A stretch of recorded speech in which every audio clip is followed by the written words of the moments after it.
ভাগ্য বদলাতে চাইলে ৫ এবং ৬ জুন ফলহারিণী অমাবস্যা আমরা সকলেই জানি। এই অমাবস্যার দিন ছোট্ট একটি কাজ করুন। আপনার ভাগ্য বদলাবে। দুর্ভাগ্য সৌভাগ্যে পরিণত হবে। আজকের আলোচনার বিষয়ই এটা। তাই আপনাদের অনুরোধ রইল শেষ পর্যন্ত ভিডিওটা দেখুন। কাটবেন না, কেটে, কেটে দেখলে অনেক কিছু মিস করে ফেলবেন। আমরা অনেক কিছু জানি, জেনেও কিন্তু ভুল কাজ করি।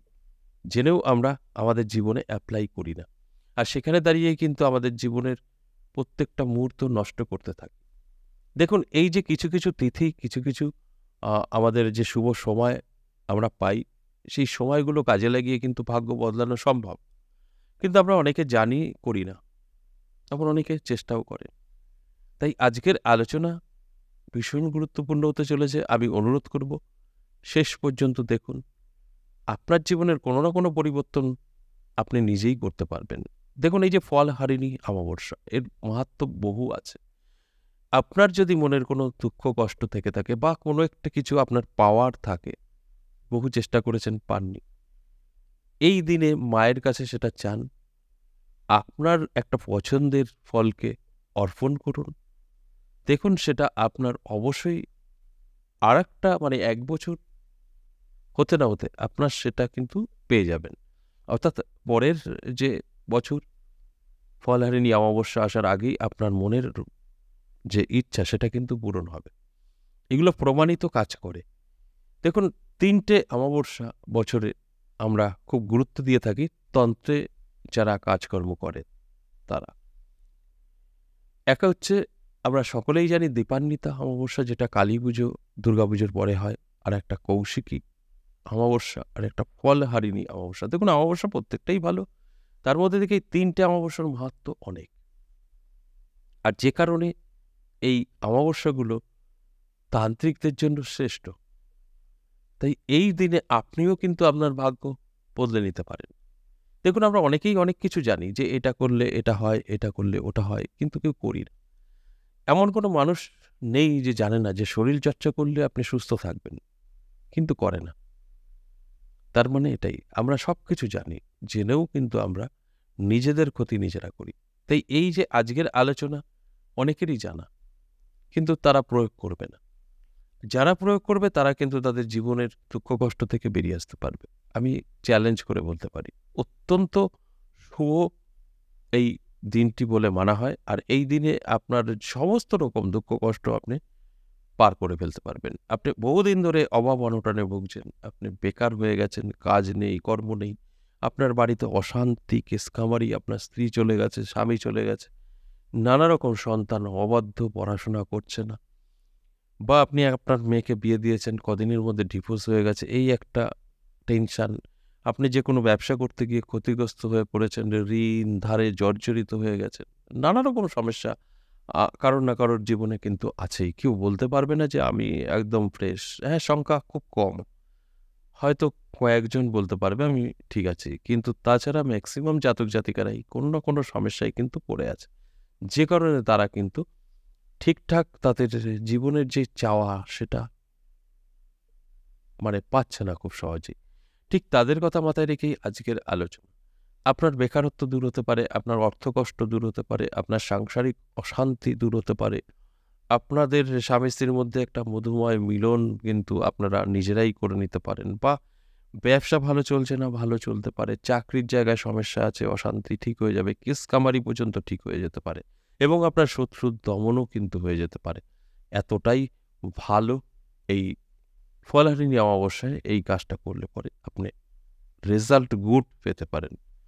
তাই আমি আপনাদেরকে অনুরোধ করব, আজকের যে প্রোগ্রামটা আপনারা দেখছেন, শুধু দেখলে টাইম পাস করবেন, বেরিয়ে যাবেন, তাতে কিন্তু আপনাদের কোনো লাভ হবে না। আপনারা দেখার পরে যদি এগুলো প্রয়োগ করতে পারেন, ভীষণভাবে ফলদায়ক হতে পারে।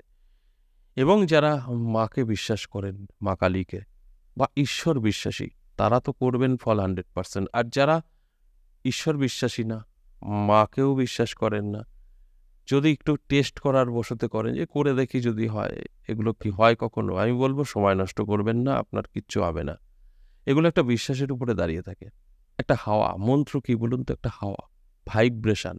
আপনার ভাইব্রেশনই যদি কোনো কাজ না করে, কখনোই আপনি ফল পাবেন না। এগুলো টোটালটাই হচ্ছে একটা ভাইব্রেশনের উপরে কাজ করে। তাই যার বিশ্বাস আছে তারা করবেন, যারা বিশ্বাস করেন না কখনো তারা ফালতু সময় নষ্ট করবেন, কোনো লাভ হবে না, মন মানসিকতা আপনাদের আরো খারাপ হবে। এবার আসুন কি করতে হয় দেখুন, এবং কবে করবেন সেটাও একটু বলি। দেখুন, এই যে ফলহারিণী যে অমাবস্যা, এটা 5 তারিখ 6 তারিখ কেন বলা হলো? দেখুন, 5 তারিখ সন্ধ্যা আমরা এই অমাবস্যা লাগবে সেটা পেতে চলেছি, আর পরের দিন 6 তারিখ সন্ধ্যায় আবার কিন্তু ছেড়ে যাবে। অর্থাৎ যারা নিশি দেখবেন, যারা এই অমাবস্যায় কালী পুজো করবে তারা কিন্তু 5 তারিখ রাতে করবে। 5 তারিখ সারাদিন নেই, রাতে পুজো আচরা হবে। আপনি এই 5 তারিখ যদি করেন রাতে করতে পারেন, আর যদি মনে হয় যে না আমি রাত করব না, দিনে করব, তাহলে 6 তারিখ। 6 তারিখ দিনে, 5 তারিখ হলে রাত। এবং এটা প্রতিষ্ঠিত কালী মন্দিরেই যেতে হবে, আপনার বাড়িতে হবে না। প্রতিষ্ঠিত কালী মন্দির যেখানে পুজো হয় এই ফলহারিণী অমাবস্যায়, সেই পুজো স্থানে যেতে হবে। এটা আপনাকে খুঁজে বার করতে হবে। কি করবেন দেখুন, আপনি 108টা বা 51টা বা 21টা লেবু মালা গাঁথবেন। লেবুর মালা কিনতেও পাওয়া যায়, আপনার সামর্থ্য অনুযায়ী। আপনার 21টা দিলেও হবে, 51টা দিলেও হবে, 108টা দিলেও হবে। এই লেবুর মালা সেই মায়ের মন্দিরে যাবেন, তার সাথে আপনার সাধ্যমতো ফুল, মিষ্টি যেটা আপনি পারবেন সেটা দেবেন। তার সাথে যেটা করতে হবে, আপনার পছন্দের, নিশ্চয়ই প্রত্যেকের জীবনে একটা পছন্দের ফল থাকে, সেই ফলটাকে ত্যাগ করতে হবে। 5টা সেম ফল, 5 রকম নয়, একই ফল 5টা আপনি নিয়ে যাবেন, যেটা আপনার পছন্দ। পেয়ারা হতে পারে, আপেল হতে পারে, শসা হতে পারে, কলা হতে পারে, যেটা আপনার ভালো সেটাকে ত্যাগ করতে হবে, নিয়ে যাবেন। যে ওই মায়ের ওখানে, মায়ের গলায় ওই লেবুর মালাটা আপনি পরিয়ে দেবেন, এবং সেখানে ব্রাহ্মণ নিশ্চয়ই থাকবে, পুজো হবে, আপনি অঞ্জলি দেবেন। সর্বশেষে প্রণাম করার সময় ওই যে মায়ের কাছে 5টা ফল দিলেন, সেম ফল আপনার পছন্দের, বলবেন যে মা আমি এই সমস্যায় আছি। দেখুন, সমস্যা এক একজনের এক এক রকম, সেম তো না। আপনার আর্থিক, কারোর শত্রু, কারোর সুখ নেই, নানান রকম হতে পারে। তো এত কথা যে বললাম এতক্ষণ, একজনের জন্য নয়, যার যে সমস্যা, একটা সমস্যাই সমাধান হবে, 10টা হবে না। আপনার আর্থিক ঠিক করতে হবে, আপনার সংসার ঠিক করতে হবে, আপনার ব্যবসা ঠিক করতে হবে না, একটা হবে।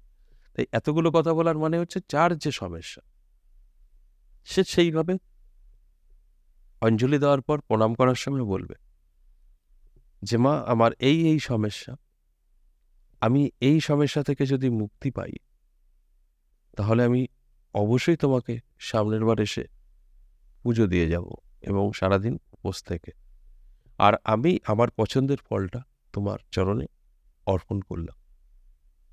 আমার এই মনের ইচ্ছাটা পূরণ করো, আপনার মতো করে আপনি বলবেন। তারপরে ওখান থেকে চলে আসবেন। দেখুন, তারপর আপনার জীবনের যে সমস্যা নিয়ে এটা করলেন সেই সমস্যা মিটে যাবে। 1 বছর ওই ফল আপনি ছুঁতে পারবেন, খেতে পারবেন। পরের বার আবার পুজো দিয়ে তারপর আপনি কিন্তু খেলেও খেতে পারেন। তবে এই যে নিয়মটা আপনি করবেন, তারপর থেকে ধীরে ধীরে আপনার জীবনে সেই যে কারণে করলেন সেটা কিন্তু আপনি পেতে শুরু করবেন। কিন্তু লং প্রসেস, জাদু ম্যাজিক নয়, ধীরে ধীরে কিন্তু আপনার কাজ করবে। আশা করি বুঝতে পেরেছেন। আজ এ পর্যন্তই। আবারও আসবো নেক্সট কোনো ভিডিও নিয়ে, ততক্ষণ ভালো থাকুন। নমস্কার।